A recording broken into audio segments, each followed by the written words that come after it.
Hello everyone, welcome back to YK Reviews and welcome back to another weekly entertainment news video.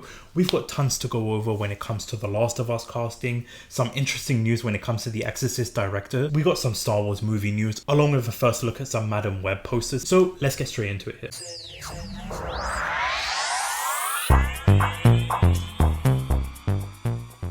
Okay, so before we get started, usual YouTube stuff here, guys. If you are new to the channel, do consider hitting that subscribe button. We do these types of videos every single week, so if you want to keep up to date with movie news, TV news, sometimes video games, sometimes Lego news, all of that kind of stuff, do subscribe to the channel because we do that every single week along with different types of videos. Just done an Echo TV series review along with like a Monarch Legacy of Monsters TV series review, so you can go check those out there if you do like that type of stuff. Do smash that subscribe button and that like button there. But when it comes to this type of videos, when it comes to these weekly entertainment news videos, timestamps are going to be in the description down below. So if there's anything you're more interested in, anything you want to skip around to, timestamps will be in the description down below. No judgment here.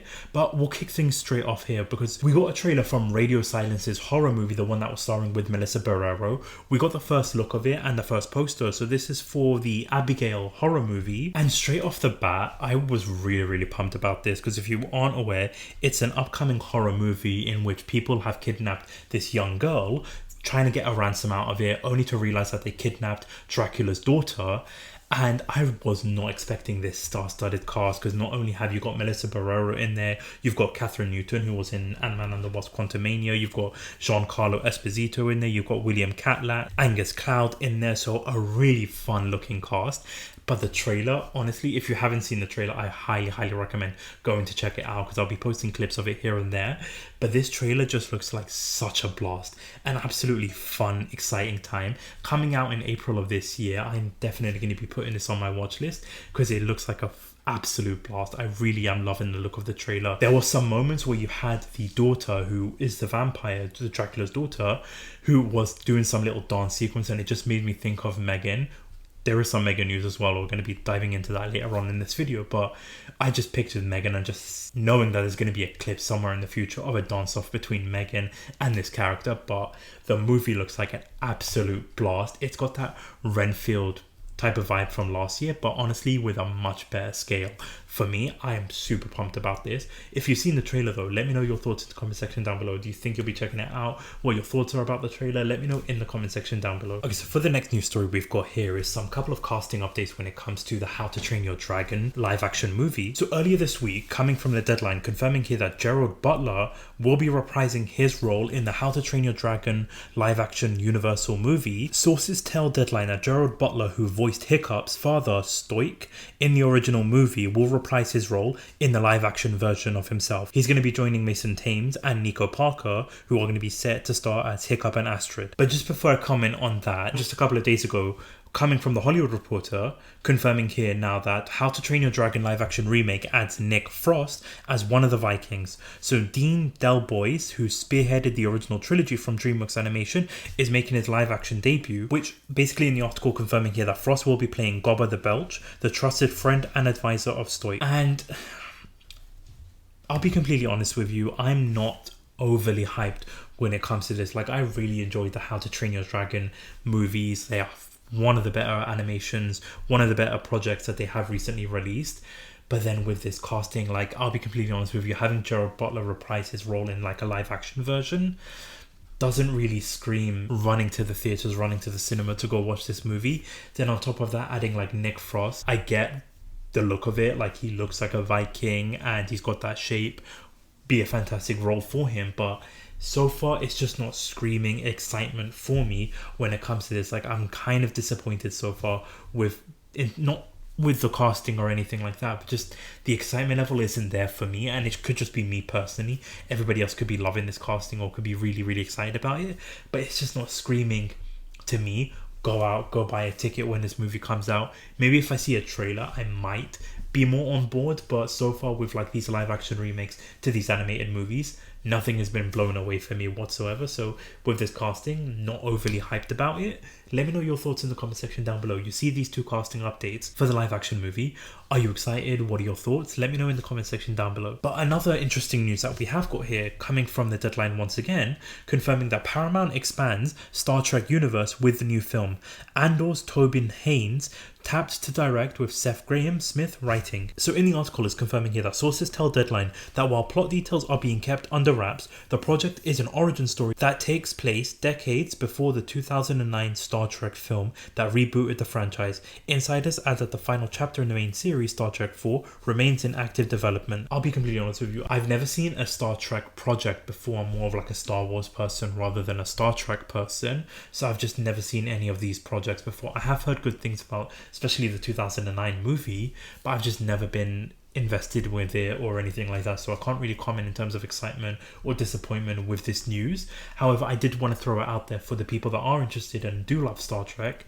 You're going to see a prequel origin movie for the Star Trek franchise. What are your thoughts about it? Are you invested in this? Would you be happy to see this? Please, I'm curious. Let me know in the comment section down below what your thoughts are about this. Now for the next news story here, it literally seems like it's just been casting update galore this week, because this news story we've got is the casting updates when it comes to like the Last of Us TV series, with season 2 in active development here. So earlier this week they did announce Abby, who's going to be casting Abby. I believe they mentioned something, I brought it up like a couple of weeks ago when it comes to the weekly entertainment news video, but it has been concrete and confirmed here. So coming from the Hollywood Reporter, confirming that Caitlin Dever will officially cast in The Last of Us season 2 as Abby. The No One Will Save You star has joined the acclaimed HBO hit in a pivotal role from the game. Now I'm going to say this now because I'm not going to spoil anything in terms of if you haven't played the game yet, but this is a really good solid choice when it comes to this actress. I just am worried in terms of like the backlash because of what Abby is portrayed in the game. Now obviously people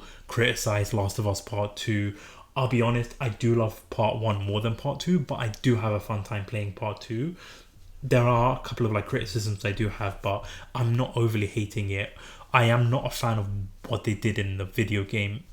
Again, I'm not going to spoil anything, but I still had a good time with the game itself.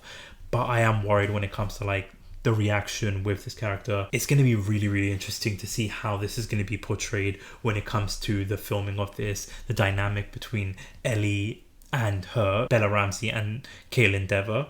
This is going to be really interesting to keep an eye out here.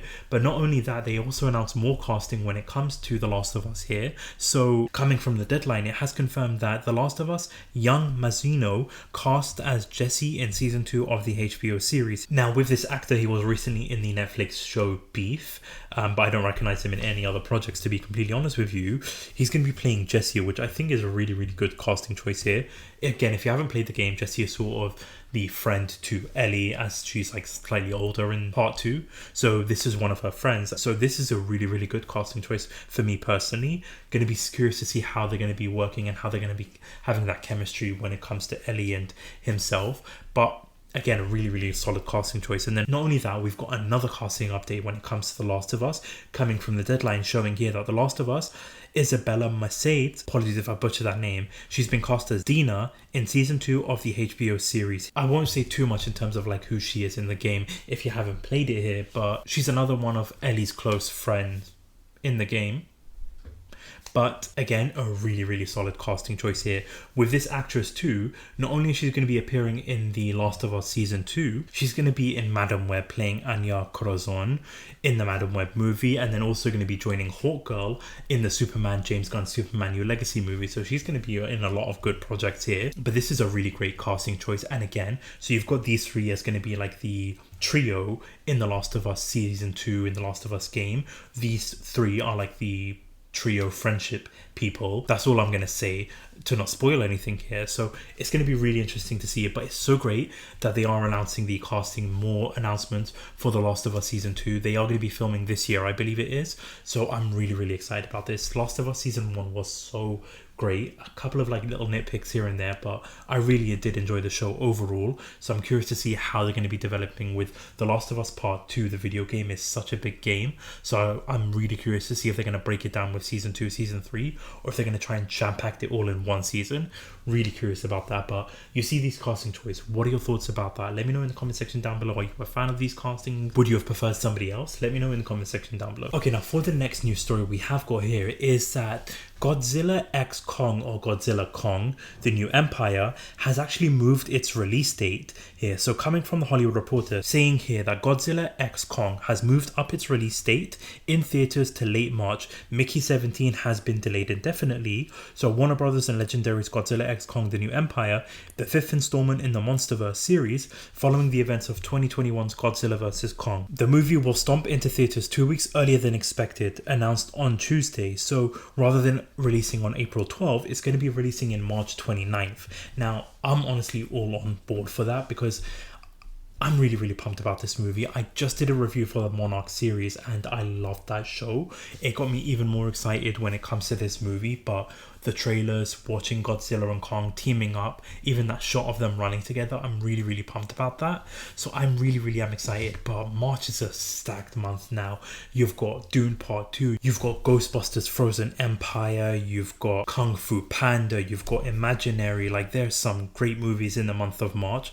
So it's going to be an expensive month, I'll have to say that right now. March is going to be an expensive month, but I'm really looking forward to this movie. But based on this, with them releasing it 2 weeks earlier, we're most likely going to be getting a trailer pretty soon, maybe next week or the week after, but sometime in January, end of January, we most likely will be getting a new trailer. I really hope in the trailer we do get to see Scar King actually have like a little battle, even if it's like a 5-10 second clip of it. I do hope we get to see more of that, because even the director Adam Wingard was confirming that this is going to be one of the best villains, the greatest threat that we're going to see here. So I really do hope we get to see a little bit of that. I don't want to reveal them too much in the trailer, but at least a little bit of, maybe even just like one punch thrown here and there, just to see that threat that we're getting. But again, you see this and you hear this. What are your thoughts about them moving it 2 weeks earlier?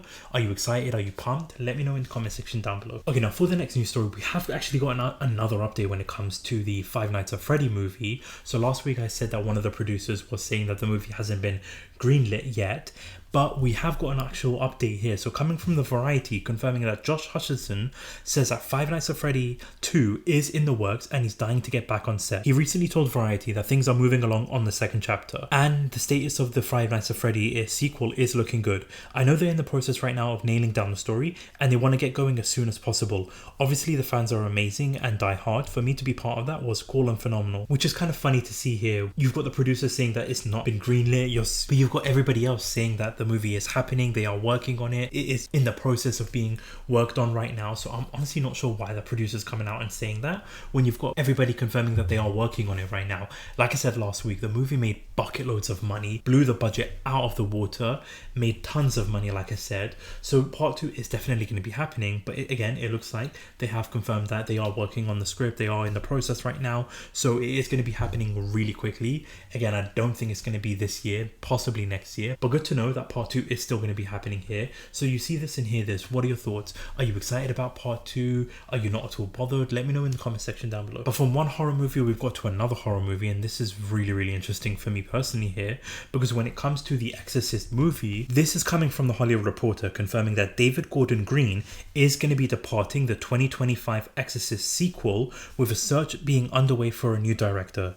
The Exorcist Deceiver is being taken off Universal's release calendar for now. This is music to my ears, to be completely honest with you. Like, the movie was so bad, and all I've seen is positivity when it comes to this news. Like, everybody is honestly relieved that David Gordon Green will not be returning for the sequel of the movie. Like, the movie was just so bad, and honestly, I don't even want to waste my breath talking about Exorcist Believer because it is really that bad. But to see that they are going to be going for a new director is really promising. It's just a direction that they wanted to go with. It's saying here that he's actually going to be departing because he's focusing on his other production, The Nutcracker, with Ben Stiller. But honestly, I think it's just because of like the backlash and just like the reviews and the critics and everything that came along with this movie, because you're building up for 3 movies, and I don't know. Honestly, I didn't know how they were going to build up for 3 movies after this movie. So with this having no director right now, being removed from the release slate as of right now, hopefully they can work on like a good story and just have it where it's like a good trilogy of movies now. With this disaster of a movie, they can kind of make up for it in the next one. But you see this, A, what are your thoughts about David Gordon Green leaving the project? And B, who would you put as a director to salvage this trilogy of movies? Please let me know in the comment section down below. Okay, now for the next news story, we've kind of got like a rumored update when it comes to the Megan sequel movie, so Megan 2.0. So this is coming from the Critical Overlord, so take this with a grain of salt. It is a reliable scooper who has had stuff right in the past. Obviously, they've had stuff wrong in the past, but they are reliable scoopers. So they're confirming here that Megan 2.0 is rumored to introduce a second doll named Amelia. The doll shares the same code with Megan. And they continue here that now it's rumored that Megan will be turning into a baby face, with the doll trying to protect Gemma and Katie against the rumored newcomer Amelia. Now, if you babyface, if you're not aware, it's like a wrestling term. It's that when a bad guy turns into a good guy, or like a heel character, like a villain character, people that are booing constantly, becomes a good person, becomes like the hero, becomes a person that they cheer. That's basically what babyface means here. And it looks like, from what the sounds of it here, is that Megan is going to turn into like a good doll and be actually protecting Gemma and Katie, which, I'll be completely honest with you, I kind of hope that's not the case. I don't want Megan to be like a good doll. I'd rather her be like sort of like how Chucky is. He's like a villain who you root for, you enjoy, you love, but not because they're protecting people, because of how they go about killing people. So I hope that's the case with Megan. Like, I don't want her going face to face with like another robot killer doll and her being the good doll. Like, I don't want that kind of route to go with. Although I am curious to see how they are going to be having her become the babyface, become the good doll, and how they're going to go in with like the immediate doll. But again, this is just a rumor, so you see this and you hear this. What are your thoughts? Let me know in the comment section down below. Would you be on board with this storyline? Are you not a fan? Let me know in the comment section down below. Okay, for the next news story, we've got like sort of the first look at the Venom 3 logo.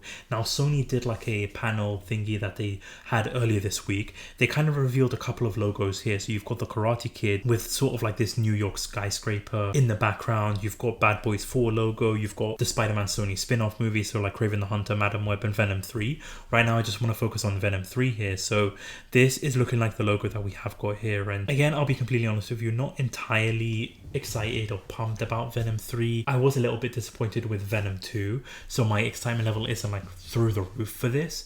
But I won't lie, I kind of do like that logo. It looks very clean. What are your thoughts about the logo? You see this. Are you excited for Venom 3? Are you on board with it? What are your thoughts about the whole Sony spin-off project when it comes to like the Venom movies? Please let me know in the comment section down below. Moving on to the next Sony spin-off movie, we've got Madam Web. So they released sort of like an international poster for Madam Web. So you've got a look at the 4 characters. So you've got Dakota Johnson in there, Isabel Merced, which we mentioned earlier here. You've got Celestial O'Connor and Sydney Sweeney, the 4 main characters, or like the 4 Spider Women in the movie. And I'll be completely honest with you, like the outfits don't look that great, to be completely honest with you. Like, especially the masks too, it just looks so big, just covering the face too much. So for me, the most standout one, the best costume for me personally, would be the Sydney Sweeney costume. But other than that, it does not stand out. And then what makes it even worse is that the first look at the Madam Web, like Dakota Johnson's Madam Web's character, was actually revealed on an ocean spray bottle. And honestly, my reaction was this.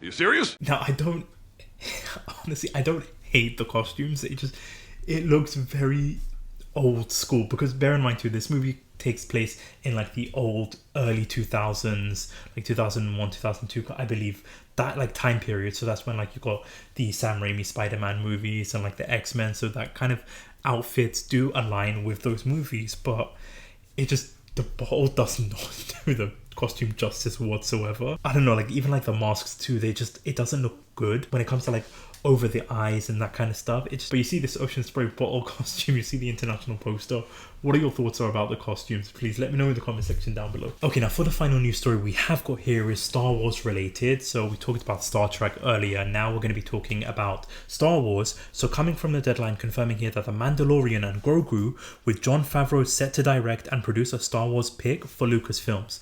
Basically meaning a Mando and Grogu movie is going to be coming out. So Lucasfilm on Tuesday broke the news that the new Star Wars film, The Mandalorian and Grogu, is set to be directed and produced by the Mandalorian creator Jon Favreau. Details as to the plot of the film are under wraps, but it will commence production sometime this year. In addition to Favreau, producers of the project include Kathleen Kennedy and Dave Filoni. And I'll be completely honest with you, I have mixed feelings when it comes to this. I was not a fan of season 3 of The Mandalorian. I really enjoyed season 1 and season 2, but season 3 just really didn't do it for me. I did a full review of it. I'll post that somewhere here. You can check that out if you want to hear my thoughts on it. But season 3 just wasn't doing it for me whatsoever. And what's really confusing too is that they're going to be going with a Rey Skywalker movie, like a sequel to the last couple of Star Wars movie, which honestly, less said about that the better. But that's going to be like a follow-up story. Then there's going to be a James Mangold Star Wars movie, and now this one, and also a movie leading up to Thrawn as well, like that movie as well. So it's just feels like it's all over the place, like the direction there. There was a couple of other movies that got cancelled, directors coming out talking about their cancelled movies here. So I do feel like this one is going to be happening. Kind of happy with Jon Favreau being the one to direct it, because I do like that it's going to be Jon Favreau, Dave Filoni. Those two do make like some good Star Wars projects, but this is just one thing I'm not overly hyped about. Like, for example, the Ahsoka show I really enjoyed, but we know that those characters probably are not going to be set to return, and I'm not going to spoil what happens if you haven't seen it. But then you've got misses when it comes to the Book of Boba Fett. Obi-Wan Kenobi kind of was a bit of a letdown. Just projects that are not hitting it as much as it should be. So with this one, again, season 3 kind of was a bit of a letdown, so I'm a little bit worried. And also, they haven't confirmed in the article, but it's most likely going to be, they did say that season 4 is going to be still happening, so it's going to be sort of a movie and then season 4. I'm not sure exactly how that's going to work. Also, it's going to be basically where people like to say it's going to be a lot of homework to do, because you're going to have to watch season 1 to 3 of Mandalorian. You do need to watch the Book of Boba Fett to understand what happens between season 2 and season 3 of the Mandalorian. So it's going to be a lot of people like wanting to catch up, and I don't know, it's just something that you can't be super excited about, unfortunately, when it comes to this. Although I'll be completely honest with you, like, who am I kidding? Once the movie does come out, I'm going to be the first one to go check it out. I do like the universe that they are building. So far, excitement level is sort of about mid-level here. So you hear this and you see this. What are your thoughts are about this? Let me know in the comment section down below. But that about wraps it up for this week's weekly entertainment news video here. Again, lots of things we had to go over. So I want to know your thoughts, hear your thoughts on everything we discussed in the comment section down below. And again, I did do the Monarch TV series, the Monarch Legacy of Monsters review. So you can find that somewhere here, along with like the Echo series. So you can check that out on the channel. And if you again like this type of stuff, definitely do consider hitting that subscribe button. But I want to thank you all so much for watching. Thank you so much for listening. This is YK Reviews. Peace.